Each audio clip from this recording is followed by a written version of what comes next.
Bonjour Frédéric. Bonjour. Alors on commence avec quoi ce matin? Il y a une question qui est en filigrane de pas mal de journaux ce matin. Est-ce que la France a un problème avec ses pauvres, avec l'aide, avec la solidarité? Voyez cet article du site web du magazine Capital.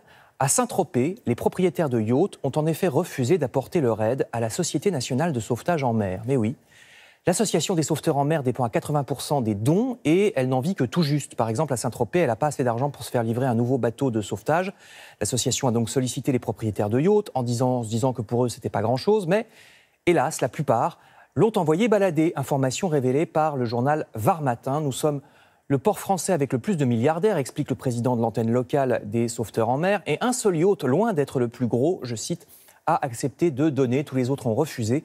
Le président de la SNSM de Saint-Tropez précise que pourtant les propriétaires de yachts sont aidés comme tout le monde par les sauveteurs. Il cite un bébé de 8 mois, un homme victime d'un accident de plongée, etc. Parmi les riches passagers auxquels les sauveteurs ont récemment porté assistance, parfois sans même un remerciement, dit-il. Apparemment, il est trop difficile, quand on est très riche, de partager un peu de sa richesse.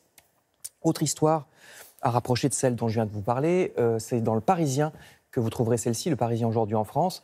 À Bougival, dans les Yvelines, une trentaine de policiers ont débarqué il y a quelques jours dans une communauté Emmaüs qui accueille une centaine de personnes défavorisées. Bien sûr, la police fait son travail quand elle fait ce genre d'opération de contrôle, qu'il s'agisse du droit du travail précisément ou de l'immigration clandestine, mais clairement, une communauté Emmaüs où le principe est qu'on ne demande aucune justification aux personnes venues chercher de l'aide. Cette communauté n'est peut-être pas la priorité des priorités, estime un responsable de l'association interviewé par Le Parisien.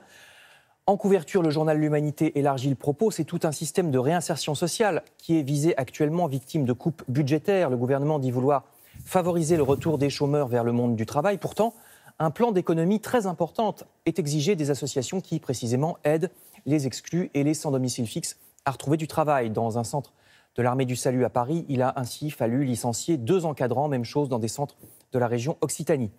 La situation est encore pire en ce moment en plein été parce qu'il ne faut surtout pas croire que la misère serait moins pénible au soleil, c'est pas vrai du tout. C'est même l'inverse, parce que pendant les vacances, on oublie les plus défavorisés. Certains centres disent qu'ils sont obligés même de réduire l'aide alimentaire en ce moment, faute de budget. Et à ce propos, vous trouverez toujours sur le site internet du journal Le Monde un article sur la fameuse théorie du ruissellement. Vous savez, ce principe cher au gouvernement selon lequel il faudrait qu'il y ait des très riches, des premiers de cordée, parce que ça dynamiserait l'ensemble de l'économie et ça finirait par profiter à tous. Eh bien, le journal Le Monde rappelle qu'on sait que ça ne marche pas. Le FMI et l'OCDE le disent. Il y a une vidéo sur le site qui vous explique tout. On sait déjà par ailleurs que l'augmentation de l'âge de la retraite à 62 ans a pour sa part eu pour effet une forte hausse des arrêts maladie. Les dépenses consacrées aux arrêts maladie ont augmenté, vous le voyez, de 4% cette année, nous dit le journal économique Les Échos, qui souligne que c'est logique parce que les seniors ont une santé plus fragile, évidemment. Alors, dans cet océan de mauvaises nouvelles, je termine par une bonne, une idée excellente même. Hélas, ça n'est pas en France, mais en Nouvelle-Zélande.